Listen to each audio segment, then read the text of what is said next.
ঘুষখোর আছে না নাই? কয় বকশিস দিবেন না? মনে হয় ওর বাপে থুয়ে গেছে টাকা। কি আশ্চর্য কথা! এই ঘুম আসছে কিনা?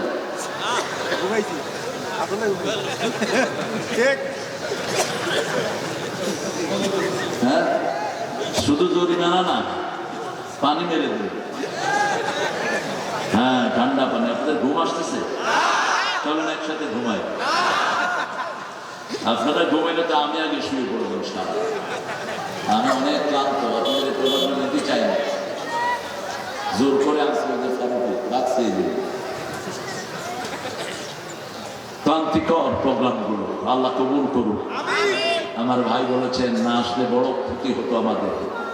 যুবক ছেলেগুলো অনেক কষ্ট করেছে গত বছর, কিন্তু আমি এসেও ফেরত গিয়েছি, প্রোগ্রাম হয়নি। সব হিসাব নেব ওই পান্ডাদের কাছ থেকে। হিসাব দুনিয়াতেও হবে, আখিরাতেও হবে, ঠিক কিনা? আল্লামা সাইদিকে 13 বছর কেন জেলখানায় আটকিয়ে রেখেছো? কেন বিষ প্রয়োগে লোকটাকে দুনিয়া থেকে বিদায় করেছো? ও তো কোনোদিন কোনো মানুষের কোনো অনিষ্ট করে নাই, বরং লক্ষ লক্ষ হিন্দুকে নিজে গলা পানিতে নেমে ত্রাণ দিয়েছেন এই আল্লামা সাইদি। হিন্দুরা আজও তার জন্য চোখের পানি ফেলে। আমি 17 আগস্ট গিয়েছিলাম পিরোজপুর, হাজার হাজার হিন্দু পরিবার সেই মাহফিলে এসে হাজির। কাঁদছে হিন্দুরা। একজনকে বললাম কাঁদছেন কেন? কয় ওনার মতো মানুষ হয় না। আমরা যে কোনো সমস্যার জন্য যেতাম, উনি আমাদের পাশে দাঁড়াতেন। আমরাও যেন সবার পাশে দাঁড়াতে পারি, আল্লাহ তৌফিক দান করবে।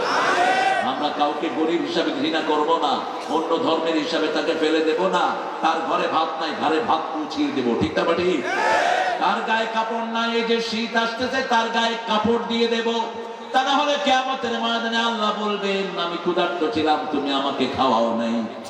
আমি পিপাসার্ত ছিলাম, আমাকে তুমি পানি পান করাও নাই। বান্দা বলবে কাইফা হাদা ইয়া রাব, এটা কেমন কথা? আপনি ক্ষুধার্ত ছিলেন। আল্লাহ বলবেন আমার এক গোলাম ক্ষুধার্ত ছিল, তাকে খাওয়ালে আমি পেয়ে যেতাম। একটা কুকুরকে, পিপাসার্ত কুকুরকে পানি খাওয়ায়া বনি ইসরাইলের এক পতিতা মহিলা জান্নাতি হয়ে গেছে। আরেকজন মহিলা একটা বিড়ালকে বেঁধে রেখে না খাওয়া দিয়ে জাহান্নামী হয়েছে, ঠিক না ঠিক? এজন্য কল্যাণ আছে যেখানে আমরা যাব সেখানে, কল্যাণ আছে যেখানে, সোয়াব আছে সেখানে।